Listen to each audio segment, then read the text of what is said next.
Welcome to the 1600 Sessions. I'm Stuart McLaurin, president of the White House Historical Association. You know, the White House plays many roles. It's the backdrop for the presidency and the executive branch, quite literally where the president and much of the executive team work. It's also home to the president and the first family, reflecting the unique personalities and the styles of those who lived there for a time. And the White House also serves as the people's house. It's an accredited museum. It's open to the public and documenting our country's history through showcasing American art and furnishings through those wonderful state floor and other rooms of the White House. So it takes a very talented interior designer to balance all of those competing needs. And today we're very fortunate to be talking to one of those. We're delighted to have on the podcast Michael S. Smith, who was chosen by President and Mrs. Obama to be their chief decorator as they enter the White House. And this book is just out, detailing his experiences, and it's titled Designing History, The Extraordinary Art and Style of the Obama White House. I have spent many hours in my copy of this book, and it's really a wonderful firsthand account of working directly with President Obama and Mrs. Obama, bringing their thoughts, feelings, ideas, and merging those with Michael's design spirit into the executive mansion. In fact, Mrs. Obama wrote a very poignant moving forward to the book, and spoiler alert, the picture that she has with that forward is really incredible. And this book is filled with really compelling, behind-the-scenes, insightful stories, but it also has incredible photography, documenting the design for the family quarters, which nobody gets to see. That's their home. That's their private space. And then updates to the staterooms. Every president and first family, first lady typically do 3 to 4 legacy-type projects on those state floor rooms. And what's depicted in this book allows the readers to really feel what it was like inside the Obama White House in making these decisions and even living and working in these spaces. So with that introduction, Michael, congratulations. It's really an incredible new book, and thank you for joining us remotely. First, Stuart, I want to thank you for asking me to do this podcast. Secondly, I want to, more importantly, thank you for all of the work you do for many administrations, but in particular our administration, and all the support you and your team gave us for so many different projects, and literally the visitor center that came about under the Obama years. But literally, you guys were such an incredible resource, supporter, and partner for everything that we did, in particular in the public space. And your team, with regard to this book, when Margaret Russell and I were writing the book, your team were unbelievably helpful and, again, supportive, and with all sorts of research information, and at the even correcting our left turns into history that was maybe inaccurate. They were very good about putting us back on track. So you and your team have been a huge resource, and I thank you so much. Well, thank you, Michael. You're very kind and generous in those remarks. And it is a treasure trove in so many ways, and we're so honored to have contributed some content references and images throughout the book, and that's really special. So as you wrote this book, and as I went through it, you're really focused in large measure on the 21st century and bringing the modern lens to the White House. But you're also a student of history yourself, and you trace the traditions of interior design at the White House from its very beginning. And so we know that in the White House's first century, the furnishings and decorations could change from president to president, really, with some administrations actually even selling things, wholesale sales or getting rid of things. Often they would fund the new by selling or getting rid of the old, and with no consideration to history or what the historical value might be of what they were getting rid of. But that really started to change in the 20th century in major renovations, the Teddy Roosevelt renovation, the Truman, of course, the Kennedy, which is so important to our work. So as you studied these previous areas, were there any designs or historic periods that you felt yourself gravitating to that you especially appreciated? There's so many layers of history. And I think what you touched on, which is so interesting, is this sort of throwing history to the wind at the end of administrations, essentially having what amounted to sort of tag sales, people coming in and like walking away with furniture. It explains very much why there was such a kind of focus when Mrs. Kennedy sort of took on this incredible sort of renovation and more reframing of what the White House should be, that there would be no furniture sold, that nothing would be, sort of sold after an administration, that history would all be retained, and that you could, that if it was in use in the building, it would be stored, that there's essentially no deacquisition. That's something completely novel. And that really helped. I remember kind of vaguely hearing stories about in the Kennedy administration, they'd find a chair in Pennsylvania from a set, or they'd find a dish or a tureen or something. And it was great excitement. And it's because you realize that all of these sort of furnishings at the time, but then what became actually historic sort of records of particular administrations had really been dispersed in such a kind of random way. So that's something I think most people don't know. I think that what's really interesting to me that folds into that is that people traditionally think the White House, I think more than anything, because we see so many images, in particular the Oval Office, but the White House in general, we think it's a static thing, that it never changes. Yes. And I think what's interesting is, to your point, talking about the Teddy Roosevelt renovation or other renovations, even, Monroe and things like that, these were highly contemporary rooms in their time, right? If you look at the Stanford White and Louis Comfort Tiffany renovation during Theodore Roosevelt, this was really avant-garde. There was Tiffany glass panels in the White House that no one knows that would have been there. So what's interesting is there's a certain period of time where the idea of the White House being reflective of its history, of this particular moment in history, or a particular moment in history, became set. And we were never supposed to change it. It never changes. And it's interesting that, of course, it always changes. If you look at images, for example, of the George Bush one Oval Office, and then the Clinton Oval Office, and then the Obama Oval Office, when you look at how different they are, but in people's mind, the Oval Office is an unchangeable, traditional room that never alters. And it's funny because it always alters. But it's very funny to me that people become very defensive and very sort of territorial or proprietorial about the Oval Office and how it should look and that it should never change. But that, I knew that it would be a thankless job in the beginning, that there'd be lots of criticism because it was either too formal to some, too informal to others. But what's funny is after the first term, it became the standard. So when the next president comes in, they get the same sort of hot water that we do for having changed what people think is an unchangeable thing. It's really interesting to me how that kind of works. Well, I think most people would assume in taking on a role like you had with President and Mrs. Obama, almost an intimacy of relationship and interaction in interpreting their very personal spaces, that you must have known them for a long time or worked with them before. But you have a very serendipitous story that you share about how you met them for the first time and how you came to visit with them. Tell us how that happened.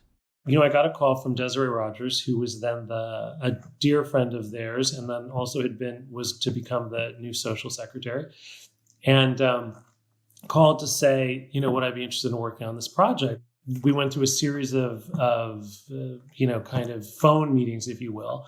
And then I got a call saying, that the president and first lady elect had decided to hire me. And of course, been doing this a very long time. And I was like, there's no way that's accurate until I meet them in life, and flew to Chicago. And there's just a very funny story of driving to their house, which was this very charming house near the University of Chicago, and meeting with them, and the sort of rest is sort of history. But it was a very funny story, and I tell it in the book, which is kind of funny, is that, of course, they were so warm and welcoming, and really I wasn't nervous at all, though I probably should have been.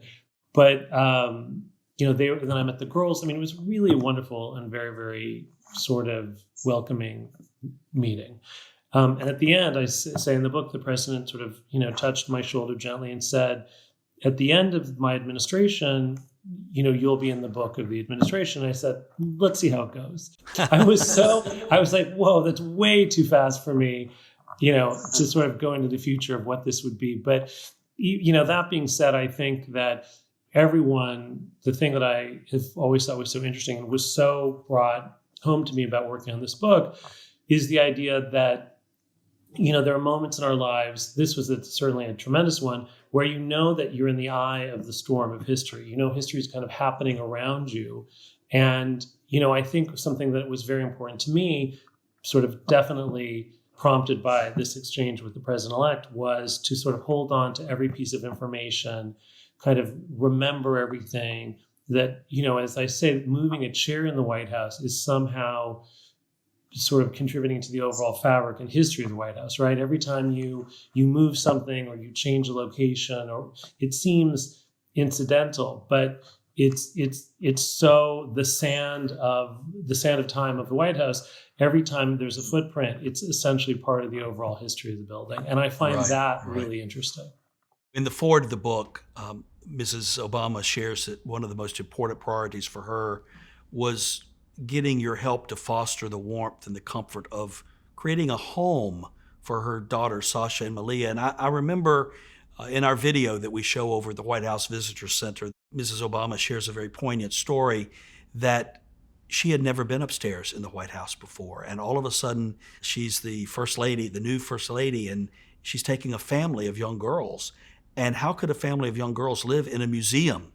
But she said she went to visit with Mrs. Bush, and they took the elevator upstairs, and those doors opened, and Mrs. Bush was very kind and generous to show her the living spaces. And she said, we can make this a home. And so how did you help her envision those spaces for young children living there and make them comfortable as a family, to have a family space in a very formal, official building like the White House?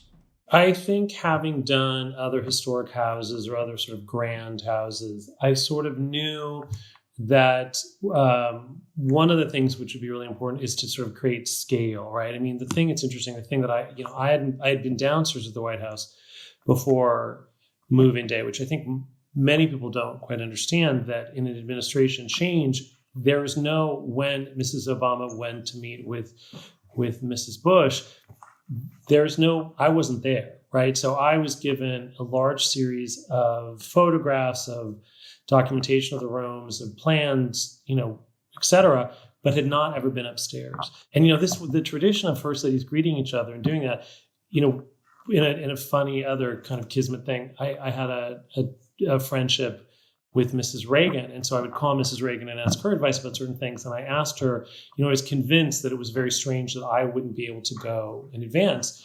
And Mrs. Reagan pointed out to me that not only had Ted Graber not been able to go into the White House before they moved in, but Mrs. Reagan had not been received by Mrs. Carter because there was animosity because the Carters were a one-term president and they had actually defeated Carter in the election. It wasn't as welcoming and as inviting as the Bush-Obama greeting. So it wasn't possible.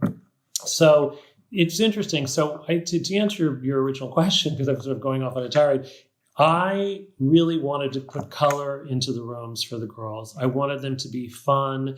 I had the luxury of touring their bedrooms that the Obamas had just recently redone for their girls in their house in Chicago. And I kind of really got a sense of their spirit. But I also really wanted it to not lose a sense of place. So I had this idea, which was great. It worked out really well, of kind of taking reproduction American furniture and painting it in bright colors. So I had the shapes, which would have given it a sense of place and very much tied it into what the history of the White House was, but also in a fun and playful way, because it was really important to me that we not open the door and have some, child's room, which was fun and great, but had no relationship to where it was. So that was something that was really important. And then the big reveal when I did go upstairs was how tall those rooms are. And I think what many people don't realize on their floor, on the private floor, which you can see on the cover that is next to you, those rooms are very, very tall. And in a room which is not terribly big like a child's room, it's quite daunting, the proportions. It's very vertical. And so then we had to be very clever about having historic wallpaper reprinted as screens to kind of just bring down the scale of the rooms. We use these really interesting chandelier forms made in South Africa by this kind of collective group of artists for the children's rooms, which had a sense of being a chandelier, but were made out of found objects like bottle caps and things like that. So it was, at first look, incredibly White House-like, but at second look, it was bright and playful and really reflected these two quite young girls at the time that they moved into the building. Well, you already had an extraordinary career of accomplishment as a decorator and a designer, and then you forged a relationship with the Obamas, and then you have to prepare to, no matter what your previous experience may have been, there's one White House. And so, how did you study what other first ladies had done and how they had thought through things? How did you prepare yourself? Is there a club of former designers of the White House, or how did you get your soul in sync with what you were about to do? No, it's a very small society of former decorators. I mean, again, I think someone who was incredibly helpful was Mrs. Reagan, who, you look at the White House and you look at, as you say, the sort of monuments of what people think of as the White House of today. And clearly Mrs. Kennedy is sort of the sort of gold standard, the thing that because she really put it on the sort of correct course and sort of saved it from essentially having much of its history diluted. She really kind of brought it back into a clear narrative of what we think the White House is. Mrs. Reagan was really great and had done lots of terrific things to make it. She sort of made it a real home, brought in a lot of their own personal furniture and objects and stuff to really make it in sort of cozy. And listen, she had the luxury too that sadly Mrs. Kennedy, for many tragic reasons, did not. But she had 8 full years in the White House, Mrs. Reagan. So she had really made it into a real extension of not just the White House, but of their personal style. And so that was something that was really interesting to me. I had always been a student of these things, but I really made it a point to talk to as many people as possible, to read as many letters and personal accounts, to read things like, Mrs. Parrish's biography, and really focus on the time when she'd done the White House for the Kennedys basically any First Lady account that was accessible or available.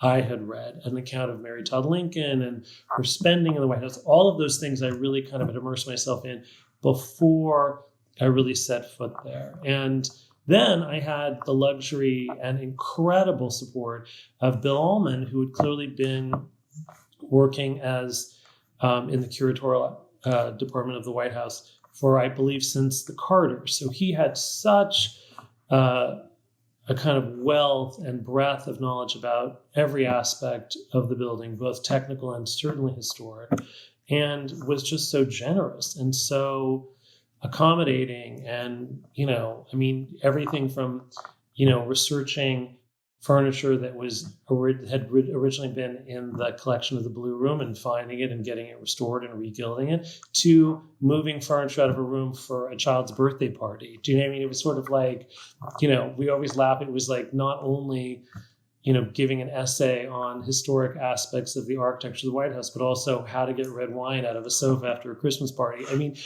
the kind of fusion of this unbelievable depth of historical information combined with so much sort of just the operational aspects of how to function within the building and how to be respectful, but also make it personal to this family, was unbelievably important for me and helpful.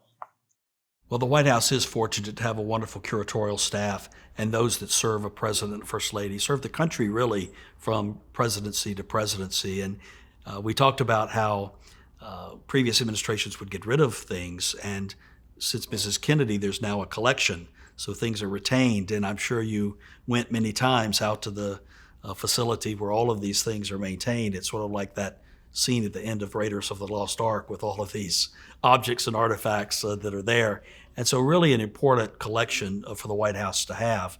Did you make use of any of those things that had been formerly in the White House? I think it's the understanding that most really wonderful things are probably in the building. I think there's a tremendous amount of beautiful things in the warehouse, but I thought, to your Indiana Jones reference, I thought we were going to go to be like treasures of the Inca, right? There's like, oh, look at all these Monets and all these things. I mean, it's not that. If it's terrific or really, really of great value and of great historic importance, it's probably in the building. But there are wonderful things, and we did use kind of terrific stuff from the building. And Bill, again, so helpful, would be like, we need a chair for here. So he would say, well, we have these chairs from Truman and these chairs from Reagan and these chairs from the Ford administration. And, we could recover them and reuse them. And it's a very deep and valuable adjunct to the White House. One of our first, in fact, my very first podcast in this series was about move-in day at the White House. Those few short hours where the outgoing family is out, their things are gone, and the incoming family's things are brought in so that when they return from the day's activities, their things are there, and it feels a little bit like home to them. Tell us about your experience on move-in day. I always think of it as just as anxiety creating to even think about it. Just the concept is so interesting because you're going into space you've never been into before. You've been given maps and indication and all that stuff. But listen, I've said this dozens of times, and I will say it again. Never get tired of saying it. The Bushes had left the house in such wonderful condition. I mean, the transition was way beyond or above my level, was so incredibly well executed and well thought through. And they were so gracious certainly to us. And I think to everyone I know who came into contact with the handoff. And the residence was no exception. They had left it in wonderful shape. In the case of the Reagans brought a household of personal things. I mean, they didn't have a house at that point, or their main house they had sold, he had left the governor's mansion in California. So they had this very large, array of personal things. The Obamas didn't break up their house in Chicago, so they brought the things that were the most important to them. Objects and toys for the girls, their books. Clearly their clothes, and some pieces which were incredibly personal and important to them. Two very strong kind of things that were important to me. One was to change up the bed because it felt very symbolic to me that this was a new president, a new family. I'd borrowed a bed, a historic curly maple bed. The Obamas liked it so much at the end of the term that they actually ended up acquiring it for their house in Washington. So they still have that bed, which is great. So they liked it and it stayed with them. It stayed connected to them and their personal history. And then the second thing was really this idea that had not really been done before, but was to really bring in a series of mostly contemporary, but not all, pieces of art, because it was a way in which very quickly I could effectively change the feel of the building, make it personal to them. They have a long history of being interested in art. I think their first date was going to the Chicago Art Institute, one of the great museums in America.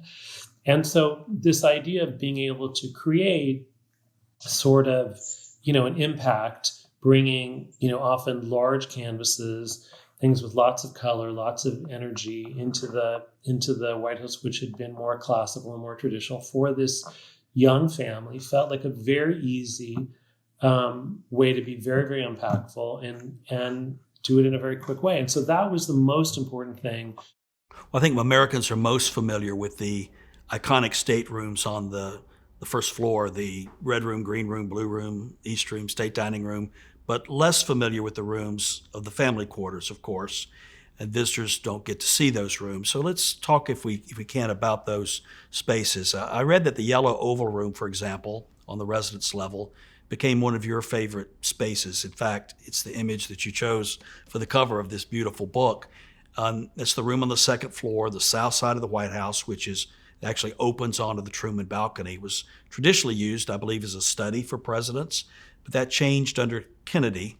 Tell us about that room and how you approached its design and how it would be central to the Obama home. Well, I think it's literally a crossroads. It is both the president and his family's, sort of formal living room. So it's really used by them for more formal occasions, but internally it's sort of used for cocktails with friends. It's clearly walked through all the time to get to what we internally in my world call the president's backyard, which is the balcony, because it's about as far out as often the only real exterior space in the building that is highly usable by a president normally. But it's also used in a more representational way to receive foreign leaders, It's generally used always for cocktails for the guest of honor for a state dinner and a small group of kind of notables. So it's semi-public, semi-private. It's never been on the tour. It's never been accessible by most people. But if any room has ever been utilized in the sort of private apartment that constitutes that floor for the second and third floor for the president's family, this is a room that many people have been in. So for me, it was that. Then also it's the stage for sort of two prior serious sort of engagements with the design and the direction of the White House. One clearly being Mrs. Kennedy, who really made it, to me, the most, besides the staterooms, the most Kennedy-esque room. It's a room that they clearly used a lot, but it also became, in many ways, the pure distillation of her sort of making this kind of Louis XVI impact, this kind of age of reason impact to the White House and what she felt should be its golden moment. And this was its sort of, for me, its most personal expression. And then I think it was a room which was extraordinarily important to President and Mrs. Reagan. And I think Mrs. Reagan really perceived it as, listen, it's a beautiful room. It's an oval, like the blue room below it.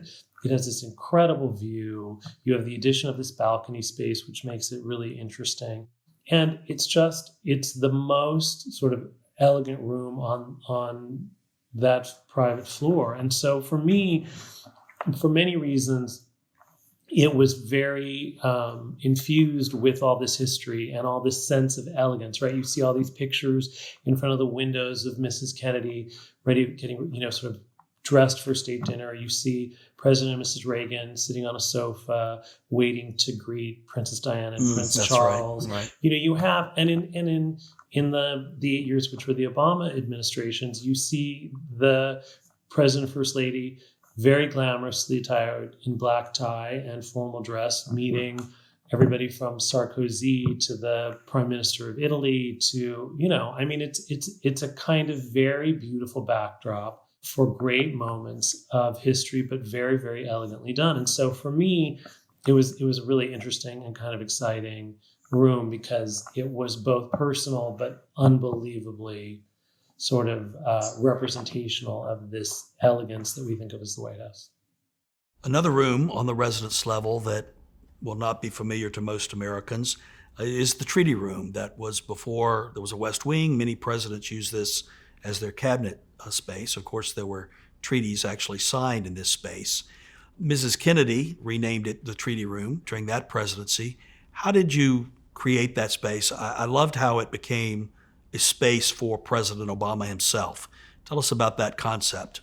Well, I think, it has that incredible desk. I believe that was Ulysses Grant's, right, sort of conference table. There's so many historic aspects of the room that are kind of built into it, that are kind of given, the chimney piece. There are things which are really amazing.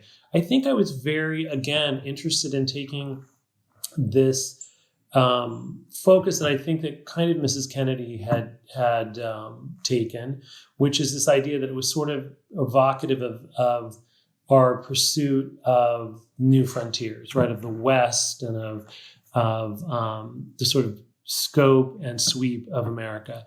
It felt very much like it when President Kennedy was there. It continued to have this kind of more mid-19th century quality to it. And given that it sort of backs up to the Lincoln bedroom, there's a sort of connection to a certain kind of looking, kind of west about the space.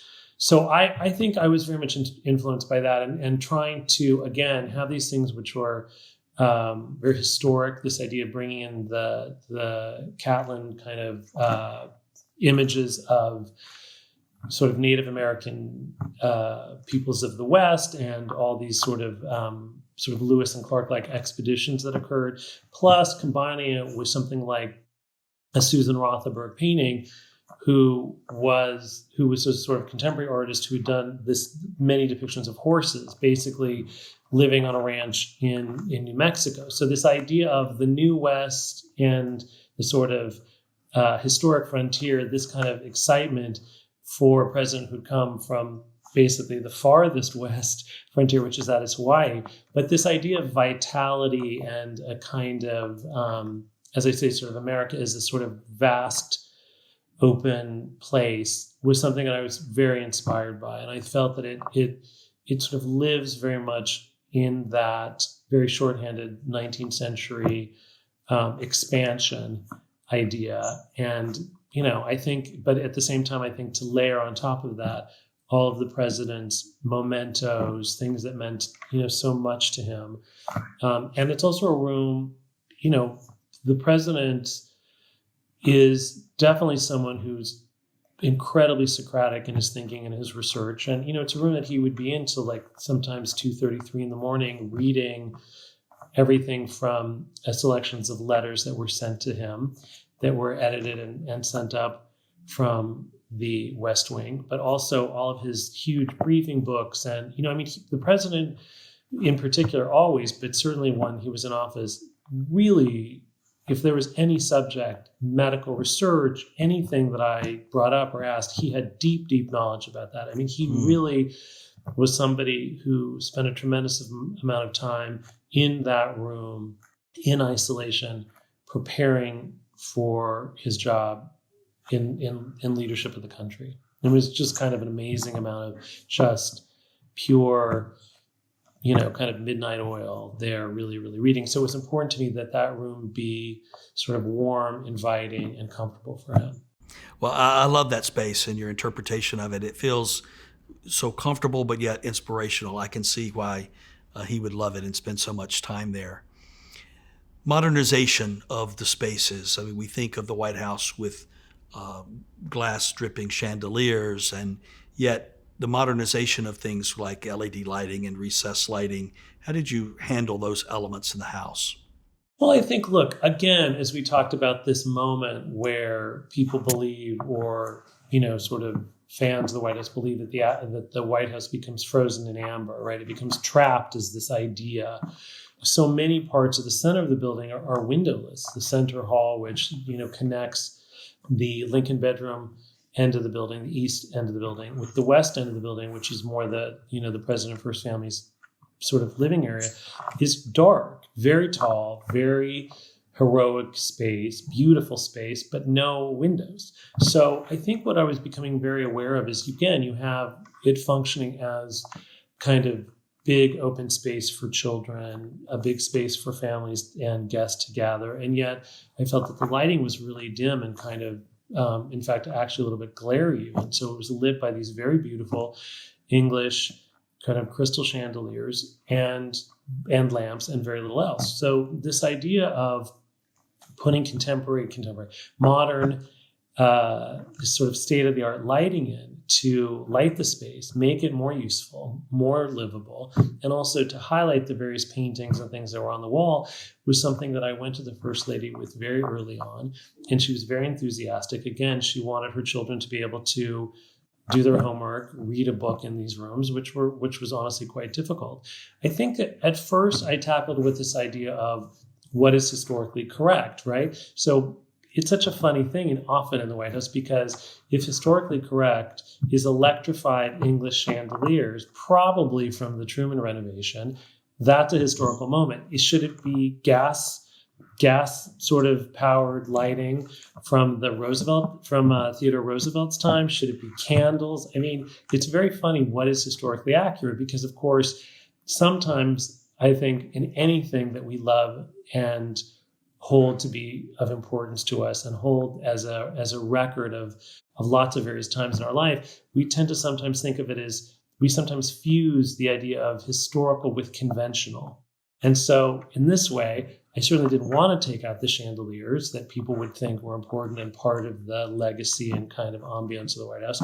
But I did want to put very discreet lighting so that these rooms would function. Then we expanded the scope, did it in the family's dining room as well, and then ultimately even over the areas where the girls, over their desks, because truly, at certain times of the year in Washington, it was quite dark, and the rooms, though very having beautiful volume and space, were quite dark. And so the advent of lighting, I think, was extraordinarily impactful and fit into what was my mandate at every turn, and with great sort of seriousness, which was Mrs. Obama's dictate that anything we did should not only be great for their family, but be always looking at the future of what would be the next family and the family after that. I mean, she was unbelievably determined that their stewardship would be about looking forward to how the building would be improved for families that would come after them. We were honored to be supportive of a project in the old family dining room, which became a gallery or a focus for more contemporary art. Tell us about your conceptualization of that space and how you brought in more contemporary works and blended that with the traditional elements of that space, which is actually on the state floor, not on the residence level. Often there were a lot of objects and paintings and sort of antiques from different administrations brought in at various times. And I think that what we were very aware of, because we realized how impactful this contemporary art was to the rooms, things that we had borrowed from specifically federal institutions, the National Gallery, the Hirshhorn, et cetera, was that there was a kind of stopping point in the early 20th century where there was no kind of intake of other kind of American voices, right, of other painters, sculptors, et cetera. And so I think very much inspired, as I said, by this impact of the art that had come from these museums, we thought, well, we should really sort of increase the collection to be more reflective of moving forward in the 20th century, taking up, kind of looking back essentially 40 or 50 years when the date of the last piece of art that had come into the building was, and kind of push it forward to a little bit closer to now. And so we were incredibly, of course, I did in tandem with the Committee for the Preservation of the White House, which had been established by the President and First Lady, has its constant members, the head of the Smithsonian, the head of the National Gallery, et cetera, but also had a number of other people who the President and First Lady felt would be helpful. And as, again, in this overall idea of being great custodians of the collection and of the building. So we were overwhelmed by the response from all these various artist foundations and collections that wanted to participate in this and basically give incredible examples of this, some of the best of artists of the 20th century in America to the White House as a testament to its ongoing vitality and what it meant to Americans of all ages and continues to. So I think this was something that we were unbelievably excited about. And then to make the room even more simple, maybe reduce it down, make it a little bit paler, a little less, a little bit more spare as there, so that it could take the art, all these sort of different sort of aesthetic depictions of artistic expression and put them in a space where they would sort of sit comfortably together, but also be a room, it's a room that's been used for many historic events over the course of the life of the White House. And it was used for lots of lunches for state leaders. It was used for the famous Seder that the Obamas hosted every year. And it's just a terrific, terrific room to kind of infuse with a little bit of this modernity that people associate with a kind of Obama style. So it was great. And you guys were unbelievably helpful and supportive in such a profoundly committed way. And it was something I think that we're all super proud of. Well, thank you. A highlight, obviously, in that space is the beautiful Alma Thomas Resurrection painting, the first African-American female artist in the White House collection. And that was a real privilege to be a part of, and adding that historic American artist to the collection itself. And once things, as we know, as a result of Mrs. Kennedy, once things are added to the collection, they stay with the collection. So that's a wonderful thing. And Alma Thomas is she was an artist I wasn't aware of. When I became aware of her and her connection to Washington, to the Carter administration, she was a teacher in Washington. And I was just sort of completely captivated by these paintings. And I think what was so incredible was borrowing some, putting them in the private rooms, and having the Obamas completely fall in love with the work, not just her narrative, not just her story, but just literally the beauty, just standalone beauty of the work. It was so appropriate and kind of poignant that one of the pieces which was purchased with your help and was that. And that was such an incredible thing because it was so personal and evocative and exciting for all of us to sort of discover the work and then to have that as part of the fabric going forward in history of the building is something really kind of incredible for everyone who's involved. Let's talk about the Oval Office, perhaps the most iconic, known, identifiable White House space around the world is the center of American power. I can't imagine how daunting it feels to be the president to go in and work there, but to be the designer that's asked to interpret this space that is in the center of the world's eye. Tell us how that process took place with President Obama. I mean, it's a very daunting thing to think about. And in retrospect, I think that I managed to make myself kind of immune to the fear of it. I sort of was playing above my game maybe. But no, I think that it is such a beautiful space, such a historic space. The architecture is so kind of wonderful in the space. But there's so many factors, right? I mean, it has to function in so many. It's a television studio, it's an office, it's a meeting room, there's all these functions that have to be considered. But I think that it was really interesting and again, important to me that it be part of, we keep one foot in the historic aspect of what had been before, but also try to push the envelope, but not rip the envelope, right? Something that was evocative of his personality, of his sort of desire for something that was handsome, understated, not particularly formal, but also keep it well within the idea of something being presidential and often, as needed, sometimes heroic. And I think that was something that, we tried to balance. And things like, that I'd seen many examples in other White House of the use of stripes and of texture. I think when it was built, the Oval Office, which most people don't realize that the building was meant to be temporary, which I think is hilarious because most people don't know that. The walls were covered with a kind of deep burlap. And so I was obsessed with this idea of texture that would kind of pop out visually, all these beautiful overdoors and all this architecture. And so that was the first thing. And also it had the advantage of kind of closing in the space visually because it gave it some weight. It wasn't quite so ethereal and kind of open. It gave it some solidity. And, look, I think we looked at every carpet that had been done for every president and that they were generally had very personal narratives in them. For President Obama, clearly he's someone who is very interested in text. So I had this idea that the border of the carpet would be quotes that really resonated with him, that often related to thoughtful or leadership decisions. So I think that was something that I thought would be terrific, that he really loved, and then sort of personally selected the various quotes.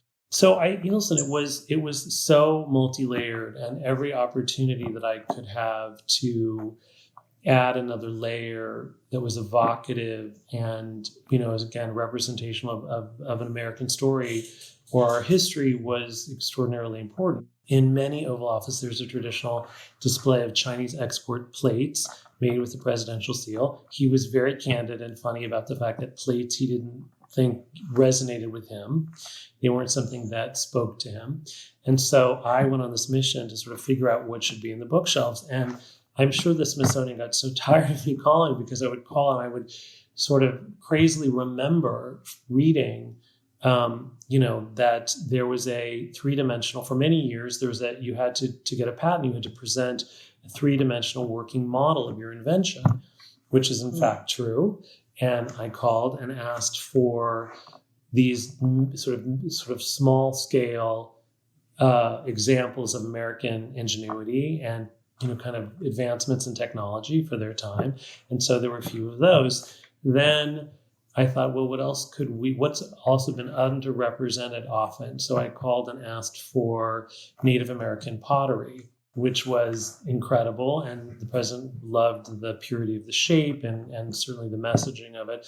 So we had several pieces of Native American pottery, and or maybe Bill Almond got an email or a call or a letter from a woman who said that she had been one of the artists who'd made one of the pots, which was kind of incredible and kind of amazing. There were often these kind of